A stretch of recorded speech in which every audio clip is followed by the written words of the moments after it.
네, 만나서 반갑습니다. 오늘 함께 은혜 받을 말씀은 요한복음 18장 1절에서 11절 말씀입니다. 요한복음 18장 1절에서 11절 말씀입니다. 네, 찾으신 줄 알고 한 절씩 교독하고 마지막 11절은 함께 읽도록 하겠습니다. 저부터 1절 읽겠습니다. 예수께서 이 말씀을 하시고 제자들과 함께 기드론 시내 건너편으로 나가시니 그곳에 동산이 있는데 제자들과 함께 들어가시니라. 그곳은 가끔 예수께서 제자들과 모이시는 곳이므로 예수를 파는 유다도 그곳을 알더라. 유다가 군대와 대제사장들과 바리새인들에게서 얻은 아랫 사람들을 데리고 등과 횃불과 무기를 가지고 그리로 오는지라. 예수께서 그 당할 일을 다 아시고 나아가 이르시되 너희가 누구를 찾느냐? 대답하되 나사렛 예수라 하거늘 이르시되 내가 그니라 하시니라. 그를 파는 유다도 그들과 함께 섰더라. 예수께서 그들에게 내가 그니라 하실 때에 그들이 물러가서 땅에 엎드러지는지라. 이에 다시 누구를 찾느냐고 물으신데 그들이 말하되 나사렛 예수라 하거늘. 예수께서 대답하시되 너희에게 내가 그니라 하였으니 나를 찾거든 이 사람들이 가는 것은 용납하라 하시니 이는 아버지께서 내게 주신 자 중에서 하나도 잃지 아니하였사옵나이다 하신 말씀을 응하게 하려 함이로라. 이에 시몬 베드로가 칼을 가졌는데 그것을 배에 대에서 종을 쳐서 오른편 귀를 베어버리니 그 종의 이름은 11절 말고라. 함께 읽습니다. 예수께서 베드로더러 이르시되 칼을 칼집에 꽂으라. 아버지께서 주신 잔을 내가 마시지 아니하겠느냐 하시니라. 아멘. 오늘은 잡혀주신 예수님이라는 제목으로 하나님 말씀 증거하도록 하겠습니다. 우리가 살펴보고 있는 이 요한복음을 관통하는 하나의 중요한 표현이 있습니다. 바로 이 때라는 단어인데요. 헬라어로는 호라라는 단어입니다. 이 때라는 단어가 요한복음 곳곳에 최소한 7번 등장하고 있습니다. 이때는 언제를 가리켰죠? 예수님의 죽으심의 때를 가리켜 왔습니다. 사실 요한복음 전체의 시간은 이때를 향하여 흘러왔습니다. 자, 그리고 드디어 이때가 왔습니다. 오늘 본문에서 주님은 이제 로마 군인들에게 붙잡히십니다. 그리고 잡히신 예수님은 그 십자가에 죽게 될 것입니다. 그러니까 예수님의 순환과 죽으심의 이야기가 오늘 본문부터 전개되고 있습니다. 이런 맥락에서 오늘 본문은요, 요한복음 전체의 클라이맥스에 해당합니다. 오늘부터는 이 절정에 해당되는 예수님의 순환 사건을 살펴보도록 하겠습니다. 오늘은 첫 번째 시간으로 예수님이 잡히시는 사건인데요. 그 사건의 현장으로 우리도 함께 들어가 보도록 하겠습니다. 자, 먼저 예수님이 잡히시는 이 사건의 시점이 공개됩니다. 1절을 보시면 어떻게 시작하죠? 예수께서 이 말씀을 하시고, 그러니까 여기서 이 말씀은요, 예수님의 고별 설교 전체를 말합니다. 그러니까 여기에는 우리가 앞서 살펴봤던 예수님의 고별 기도도 포함되어 있겠죠. 그러니까 고별 기도를 마치신 후에 예수님은 잡히시는 것입니다. 자, 구체적으로 이날은요, 6월절 전날 밤이었습니다. 6월절은 이 보름달이 뜨는 시기라고 합니다. 그러니 달빛이 환하게 비치는 밤이었을 것입니다. 자, 그 밤에 예수님은 잡히셨던 것입니다. 자, 이어서 예수님이 잡히신 장소가 나오는데요. 우리 1절 한번 다시 읽어볼까요? 본문 1절 시작. 예수께서 이 말씀을 하시고 제자들과 함께 기드론 시내 건너편으로 나가시니 그곳에 동산이 있는데 제자들과 함께 들어가시니라. 아멘. 자, 어디 건너편으로 이제 가셨다고 말하죠? 기드론 시내 건너편으로 가셨다고 말합니다. 자, 이 말을 이해하기 위해서는요, 우리가 이스라엘의 지형을 좀 이해해야 합니다. 그러니까 예루살렘은 이 시온산이라는 산 위에 있는 도시입니다. 이 시온산을 동쪽에서 마주보고 있는 산이 바로 감람산입니다. 이 감람산에서 올라가면, 이제 감람산에 올라가면 예루살렘이 다 내려다 보이는 거죠. 그러니까 시온산보다 높은 산이 이제 감람산입니다. 자, 머릿속에 그려지시죠? 예루살렘에 있는 시온산이 있습니다. 또 맞은편에는 감람산이 있습니다. 자, 그러면 두 산이 마주치는 곳은 여러분 계곡이 되지 않습니까? 이 계곡에 시내가 흐릅니다. 이 흐르는 시내가 바로 기드론 시내입니다. 자, 그러니 기드론 시내를 건넜다는 말은 어떤 말이죠? 예수님이 예루살렘에서 나오셔서 이제는 감람산으로 가신다는 의미입니다. 자, 그런데요, 감람산 어디로 가시죠? 감람산 기슭에 있는 동산으로 가십니다. 여러분, 이 동산이 어떤 동산이죠? 맛동산인가요? 예, 겟세마네 동산이라고 다른 복음서에는 나옵니다. 자, 그런데 신기하게 요한은요, 겟세마네 동산이라고 절대 말하지 않습니다. 다른 복음서는 겟세마네 동산, 그러니까 분명히 지명을 언급하는데요, 요한은 동산이라고 말합니다. 자, 그런데 여기만이 아닙니다. 요한복음 19장 41절에 보면 동산이란 단어를 또 고집합니다. 자, 함께 읽어볼까요? 시작. 예수께서 십자가에 못 박히신 곳에 동산이 있고 동산 안에 아직 사람을 장사한 일이 없는 새 무덤이 있는지라. 자, 예수님이 십자가에 못 박히신 곳에 뭐가 있다고요? 동산이 있다고 말합니다. 그러니까 예수님의 순환의 스토리가 동산으로 시작해서 지금 동산으로 끝납니다. 그러니까 하나같이 요한은 겟세마네 동산이 아니라 뭐로 표현하죠? 그냥 동산으로. 그러니까 동산이란 단어에 집착하고 있습니다. 왜일까요? 왜 요한은 겟세마네 동산이 아니라 계속해서 그냥 동산으로 표현할까요? 여기에는 요한의 구속사적인 의도가 있습니다. 그러니까 이 동산은 에덴 동산을 떠올리게 하는 의도적 표현입니다. 자, 창세기 2장 7절에 보면 하나님이 첫사람 아담과 하와를 만드십니다. 그리고 그들을 어떻게 하시죠? 자, 그 다음 8절에 이렇게 말씀하는데요. 우리 함께 읽어볼까요? 시작. 여호와 하나님이 동방의 에덴 동산을 창설하시고 그 지으신 사람을 거기 두시니라. 아멘. 자, 하나님이 동방의 에덴에 무엇을 만드셨죠? 동산을 만드셨습니다. 자, 그 동산에 하나님이 최초의 인류 아담과 하와를 두셨습니다. 자, 두신 목적이 무엇이죠? 삼위 하나님을 예비하고 그분과의 사랑의 교제를 나누기 위해서입니다. 자, 그런데 여기서 뭐가 일어나죠? 타락이 일어나죠. 하나님을 향한 거역이 일어납니다. 자, 그 결과 그들과 하나님 사이가 끊어지게 됩니다. 깨어지게 되는 거죠. 자, 그래서 실제로 창세기 3장 23절은 이렇게 말씀합니다. 함께 읽을까요? 시작. 여호와 하나님이 에덴 동산에서 그를 내보내어 그의 근원이 된 땅을 갈게 하시니라. 자, 아멘. 동산에서 그들을 어떻게 하셨죠? 쫓아내셨습니다. 자, 이때부터 인류에게는 실낙원이 찾아왔습니다. 그러니까 낙원을 잃어버리게 된 거죠.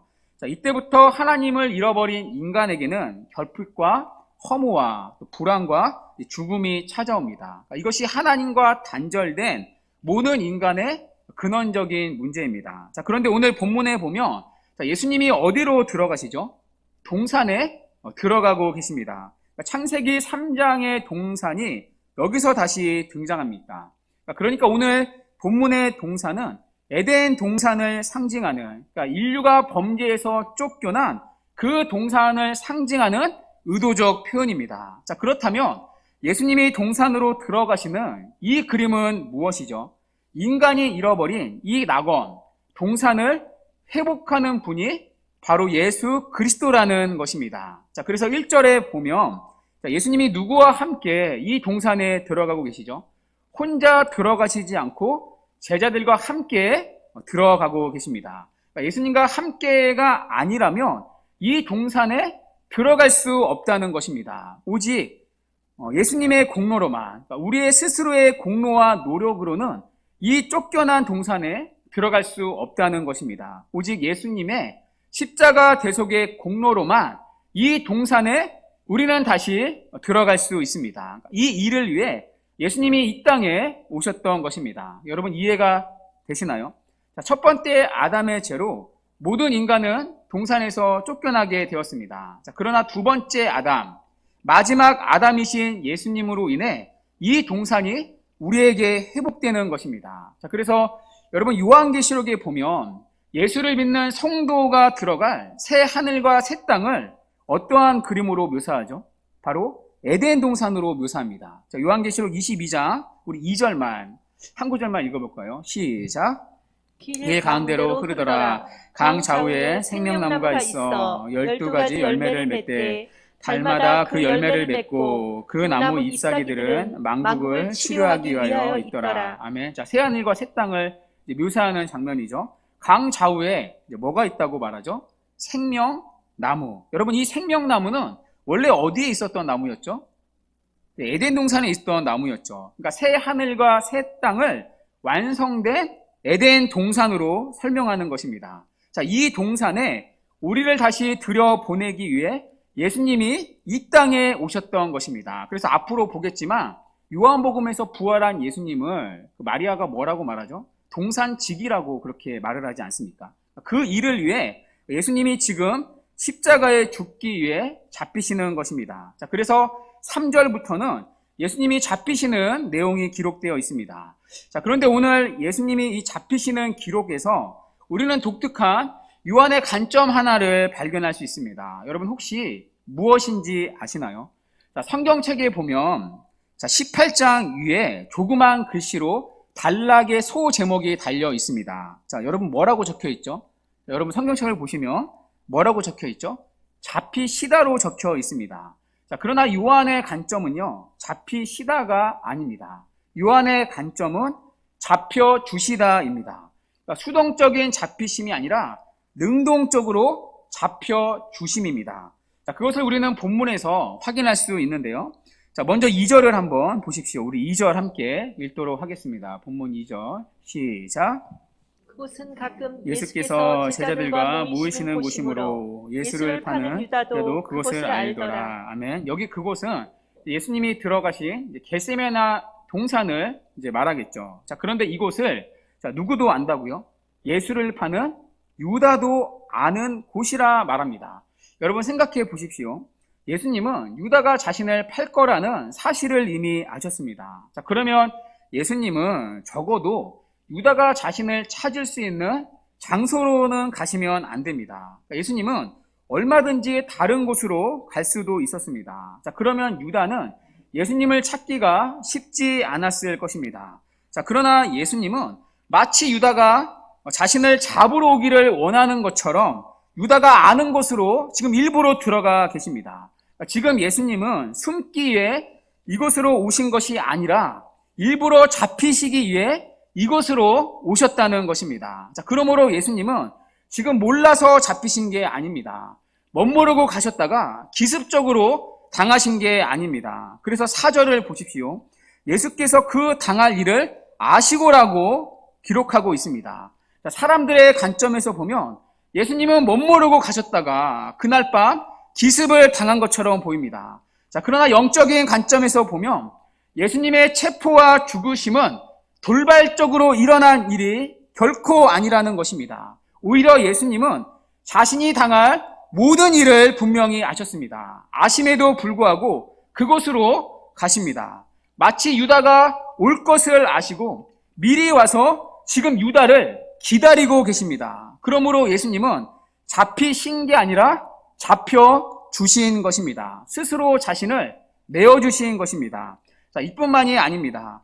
주님의 잡히심은 무력한 잡히심도 아니었습니다. 주님은 힘이 없어서 잡히신 것도 아니었습니다. 여러분 본문 3절과 4절을 보십시오. 아니나 다를까 가룟 유다가 예수님을 잡으러 옵니다. 자, 그런데 그는 또 혼자 오지 않습니다. 누구와 함께 오죠? 3절에 보면 군대와 대제사장들과 바리새인들에게 얻은 아래 사람들을 데리고 옵니다. 꼭 영화를 보면 꼭 악당은 꼭 이렇게 사람들을 데리고 오지 않습니까? 자, 여기 군대는 헬라어로 스페이라는 단어인데요. 이 스페이라는 단어는 이 로마군의 단어를 의미합니다. 그러니까 약 600명 정도로 조직된 로마 군인의 그 단위를 스페이라고 부릅니다. 자, 거기다가 이 대제사장과 바리새인들에게 얻은 아랫 사람들도 함께 데리고 옵니다. 자, 여기 아랫 사람들은요, 그 당시 이제 성전을 경비하는, 그러니까 성전을 지키는 경비대를 말합니다. 자, 이들도 좋게 몇백 명은 되었을 것입니다. 그러니까 로마 군인들과 이 경비대들 도합 아마 1000명쯤은 되었을 것입니다. 그러니까 예수님 한 명을 붙잡기 위해 지금 1000명이 동원되고 있습니다. 자, 거기다가 손에는 무엇이 들려있죠? 횃불과 등과 무기가 들려져 있습니다. 그러니까 모든 장비와 인원을 총 동원해서 지금 예수님을 잡으러 오는 것입니다.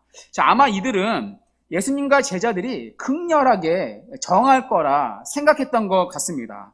자, 그래서 이 기회를 놓치지 않기 위해 지금 최대한의 인원을 투입하고 있습니다. 자, 그리고 이들은 예수님을 잡기 위해 지금 예수님을 동산에서 찾아다니고 있습니다. 자, 그런데요, 예수님의 반응을 보십시오.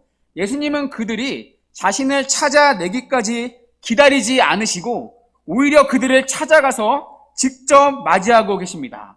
자, 겉보기에는 가룟 유다가 지금 이 사건을, 오늘 밤 이 사건을 주도하고 계획한 것처럼 보입니다. 자, 그러나 영적인 눈으로 보면 이 모든 주도권을 지금 쥐고 있는 분은 가룟 유다가 아니라 바로 예수님이십니다. 예수님은 유다가 잡으러 올 것을 아시고 유다가 알 수 있는 장소로 먼저 들어가 계십니다. 그리고 그들을 먼저 가서 직접 맞이하고 계십니다. 자, 그러면서 주님이 그들에게 묻습니다. 너희가 누구를 찾느냐? 자, 그들이 대답합니다. 나사렛 예수라. 자, 그러자 주님이 내가 그니라 말씀을 하십니다. 자, 내가 그니라. 여러분, 이 말씀에는요, 이중적인 의미가 있습니다. 자, 피상적으로 읽으면 내가 그 사람이다라는 뜻이 있습니다. 그러니까 너희가 찾는 예수라는 사람이 바로 나다라는 뜻이겠죠. 자, 그런데 한편으로 이 말은 예수님의 신성을 나타내는 엄청난 표현입니다. 그러니까 내가 그니라를 헬라어로 보면요, 에고 에이미입니다. 자, 우리는 이 표현을 이미 몇 차례 요한복음 안에서 확인한 적이 있습니다. 자, 요한복음에는요, 7번의 에고 에이미가 나왔습니다. 나는 생명의 떡이다. 나는 세상의 빛이다. 나는 양의 문이다. 나는 선한 목자다. 나는 부활이요 생명이다. 나는 길이요 진리요 생명이다. 나는 포도나무이다. 하나같이 에고 에이미입니다. 자, 그리고 이 에고 에이미의 오리지널 버전이 출애굽기 3장에 나옵니다. 자, 출애굽기 3장에서 하나님은 모세에게 나타나십니다. 모세를 찾아가시죠. 자, 그때 모세가 하나님의 이름을 묻습니다. 자, 그때 알려주신 하나님의 이름이 무엇이죠? 나는 스스로 있는 자니라. 이 표현이 바로 에고 에이미입니다. 영어로는 I am who I am. 그러니까 구약에서 계시된 여호와 하나님의 이름이 에고 에이미입니다. 자, 이 표현을 지금 예수님이 그대로 자신에게 사용하는 것입니다. 에고 에이미. 나는 스스로 있는 자. 내가 곧 하나님이라는 선언입니다. 그러니까 단순히 인간 예수가 아니라 구약에 나타난 하나님이 바로 나라는 선언입니다. 자, 그러자 재미있는 현상이 하나 일어나는데요. 이 말씀을 들은 이들의 반응을 보십시오. 4절 하반절에 보시면 뒤로 물러나 엎드러졌다고 말합니다. 예수님의 신적인 권위 앞에 엄청난 공포심을 느꼈던 것입니다. 예수님의 말씀 한마디에 그들은 순식간에 모두 땅에 엎드려진 것입니다. 여러분 보십시오. 지금 예수님이요, 어마어마한 저주를 퍼부은 것이 아닙니다. 또 놀랄만한 기적을 눈앞에서 보여주신 것도 아닙니다. 단지 내가 그니라, 이 말씀 한마디가 오늘 전부였습니다. 자, 그런데도 마치 태풍이나 벼락의 일격을 당한 것처럼 예수님을 잡으러 온 모두가 땅바닥에 한순간에 엎드려져 있습니다. 여러분, 누가 지금 예수님을 잡아간 것입니까? 지금 예수님을 잡아갈 사람은 아무도 없습니다. 오히려 예수님은 그들에게 잡힐 수 없는 분이라는 사실이 여실히 드러난 것입니다. 예수님은 말 한마디로 그들을 제압할 능력과 힘이 있으신 분입니다. 자, 그럼에도 예수님은 넘어져 있는 그들을 해치지 않습니다. 오히려 그들이 일어날 수 있도록 그들을 기다려주고 계십니다. 어서 일어나 나를 잡아가는 것이죠. 그러므로 예수님은 잡히신 게 아니라 잡혀주신 것입니다. 스스로 잡으라고 자신을 내어주고 계십니다. 뿐만 아니라 본문 10절에 보십시오. 예수님의 제자 중 베드로가 돌발 행동을 합니다. 꼭 문제의 중심에는 베드로가 있죠. 자신의 칼로 대제사장의 종인 말고의 귀를 자릅니다. 자, 그때 예수님이 뭐라고 하시죠? 베드로를 잘했다 칭찬하지 않고 오히려 꾸짖습니다. 칼을 칼집에 도로 넣으라 책망을 하십니다. 자, 이 병행 구절인 마태복음 27장 53절에서 주님은 내가 원하면 12형도 더 되는 천사를 불러올 수 있다고 하셨습니다. 여기서 영은 로마식으로 하나의 군단, 즉 6,000명으로 된 부대를 말합니다. 자, 그러나 주님은 그렇게 하지 않으십니다. 오히려 칼로 저항하는 베드로를 말리시고 그대로 붙잡혀 가십니다. 자, 여기서도 우리는 잡히시는 예수님이 아니라 잡혀주시는 예수님을 동일하게 발견할 수 있습니다. 여러분, 지금 요한의 한결같은 관점이 무엇이죠? 예수님은 잡히신 게 아니라 잡혀주셨다는 것입니다. 스스로 자신을 기꺼이 내어주셨다는 것입니다. 오늘 예수님은 모르고 로마 군병들에게 기습을 당한 것이 아닙니다.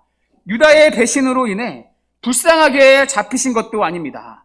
능력이 모자라서 억지로 마지못해 죽음으로 이끌렸던 무력한 죽음도 아닙니다. 오히려 예수님은 죽을 것을 아심에도 불구하고 기꺼이 지금 스스로 죽음을 선택하고 계십니다. 스스로 자신을 기꺼이 내어주고 계십니다. 그렇다면 그 이유가 무엇입니까? 본문 8절과 9절에 그 이유가 나오는데요. 8절에 예수께서 대답하시되 너희에게 내가 그니라 하였으니 나를 찾거든 이 사람들이 가는 것을 용납하라 하시니. 여러분, 이 장면을 보면요, 영화의 한 장면이 떠오릅니다. 조직의 보스가 내가 잡혀갔더니 우리 애들은 건드리지 마라. 굉장히 멋있는 영화의 한 장면처럼 보입니다. 자, 그런데 예수님은요, 단순히 멋있게 보이려고 이 말씀을 하신 게 아닙니다. 자, 그 밑에 본문 9절에 이유가 나오는데요. 우리 9절은 함께 읽도록 하겠습니다. 시작. 이는 아버지께서 내게 주신 자 중에서 하나도 잃지 아니하였사옵나이다 하신 말씀을 응하게 하려 함이라. 아멘. 예수님이 스스로 자신을 내어주시는 이유가 무엇이죠? 아버지께서 내게 주신 자, 여기에는 우리도 포함됩니다. 우리를 하나도 잃지 않기 위해서입니다.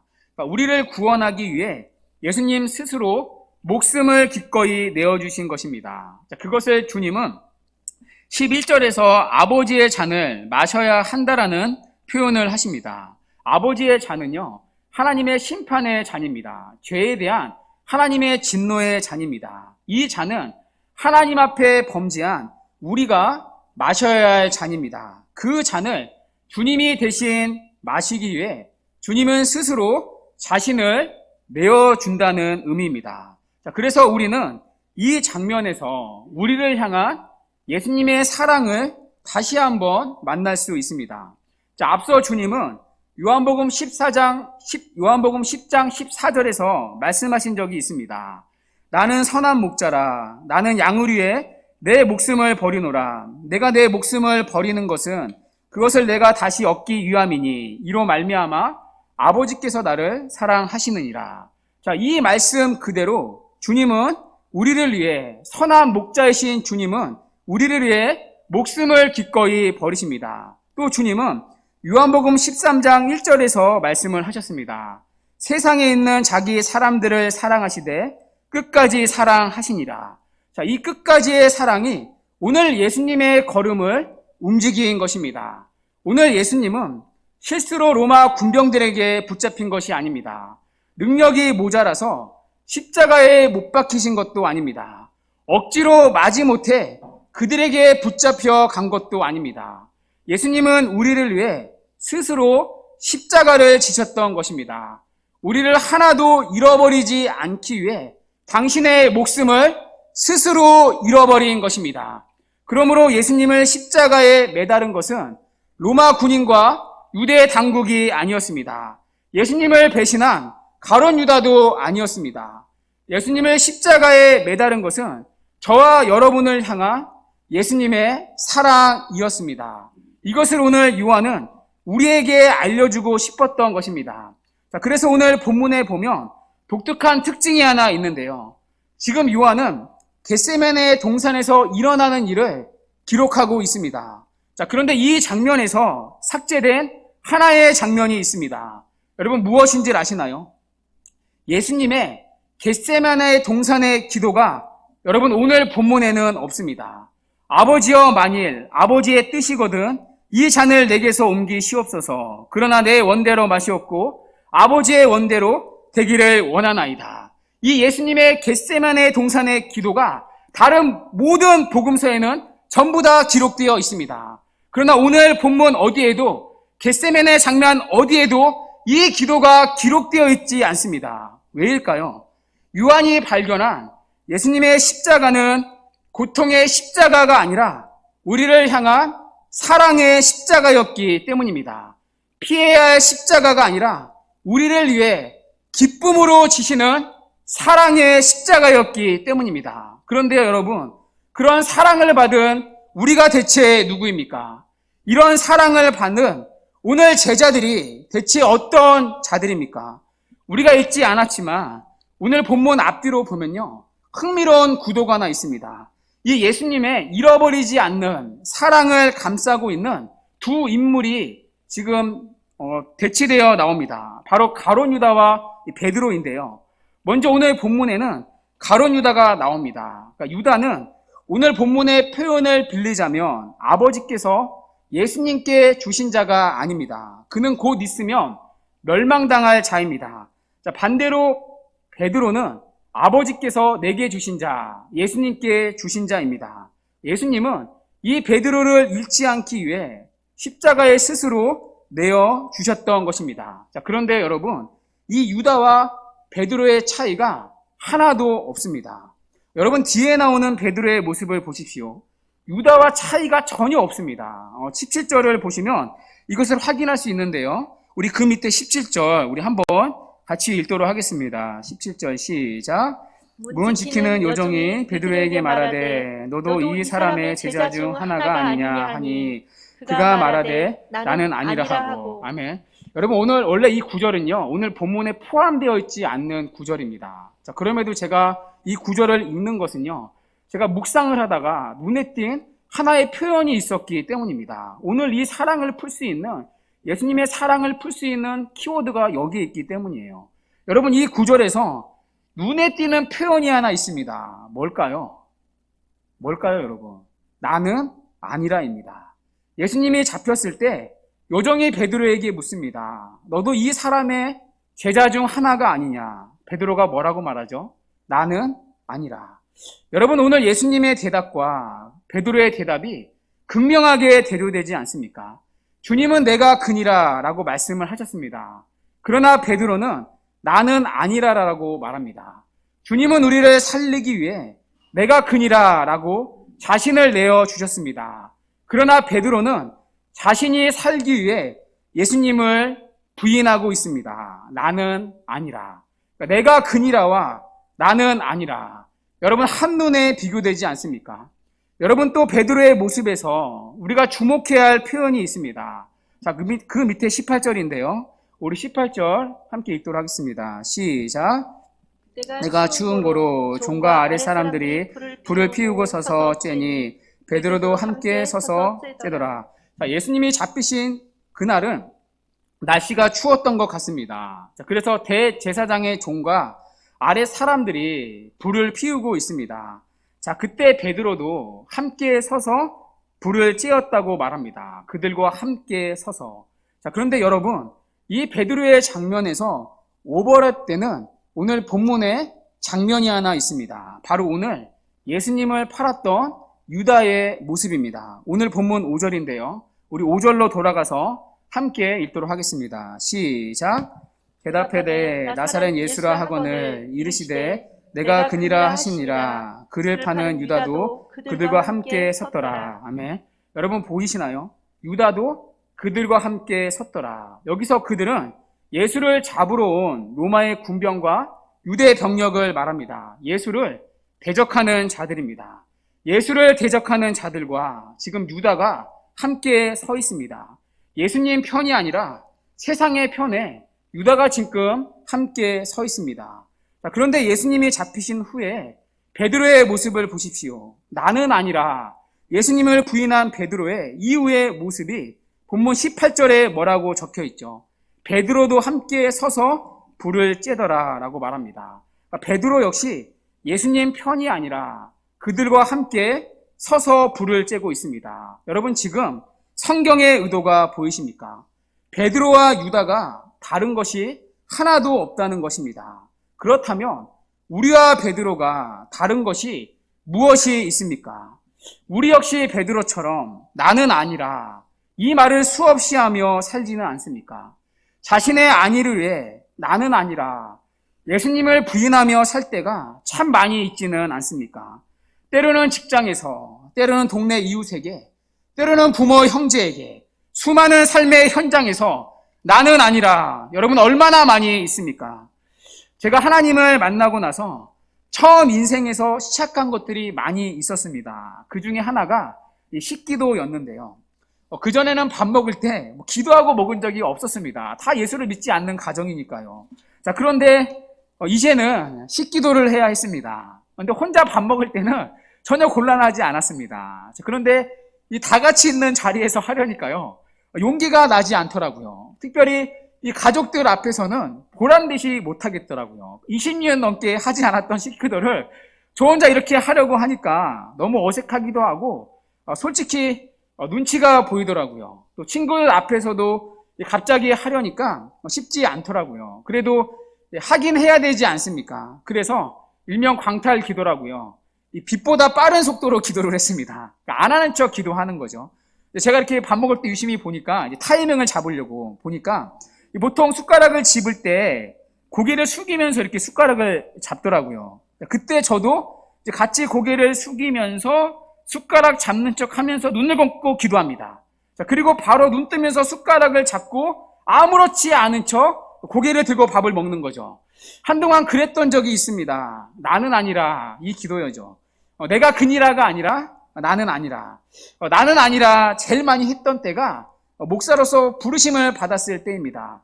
예수를 믿은 지 얼마 되지 않아 하나님의 계속된 부르심이 있었습니다. 그럴 때마다 늘 했던 말이 나는 아니라. 가끔가다 주변에서 교회 어른들한테 권유를 받았습니다. 그럴 때마다 나는 아니라. 자, 그런데도 기도만 하면 기도가 깊어지기만 하면 어김없이 하나님이 목사로서 부르신다는 확신이 들었습니다. 또 설교를 통해서도 하나님이 목사로서 부르신다는 확신이 늘 있어 왔습니다. 그때마다 나는 아니라, 지금은 아니라, 아직은 아니라, 나만은 아니라, 그렇게 몇 년을 나는 아니라, 그리고 지금도 나는 때로는 아니라. 분명히 하나님이 말씀해 주심에도 불구하고 나는 아니라 참 많이도 부인하며 살아왔습니다. 여러분도 그렇지 않습니까? 하나님이 말씀으로 선명히 들려주심에도 불구하고 나는 아니라, 아직은 아니라, 우리의 삶 가운데 얼마나 많이 나는 아니라 고백되고 있습니까? 여러분, 우리와 베드로가 다른 것이 무엇이 있습니까? 뿐만 아니라 우리 역시 베드로와 같이 세상편에 서 있던 때가 얼마나 많이 있습니까? 교회에 오지만 막상 살아가는 한 주는 세상이 좋아 또 세상을 쫓아 살아갈 때가 얼마나 많이 있습니까? 예수님을 못 박은 그런 세상을 우리가 감히 사랑하고 그런 세상의 마음에 들기 위해 얼마나 세상에 붙어 살 때가 많이 있습니까? 여러분, 우리가 베드로와 무슨 차이가 있습니까? 심지어 예수님을 팔았던 가룟 유다와 무슨 차이가 있습니까? 베드로나 유다나 우리나 사실 아무런 차이가 없다는 성경의 고발입니다. 우리 쪽에서는 다른 차이가 하나도 없다는 것입니다. 그럼에도 오늘도 우리가 하나님 앞에 이렇게 앉아있는 이유는 무엇입니까? 단 하나의 차이, 그런 우리를 예수님이 그저 사랑하고 계시기 때문입니다. 비록 우리는 나는 아니라 하나님을 늘 부인하며 살지만 예수님은 그런 우리를 위해 내가 그니라 자신의 목숨을 내어주셨기 때문입니다. 우리는 하나님을 늘 잃어버리며 살지만 예수님은 우리 중 하나도 지금 이 순간조차도 잃어버리지 않고 계시기 때문입니다.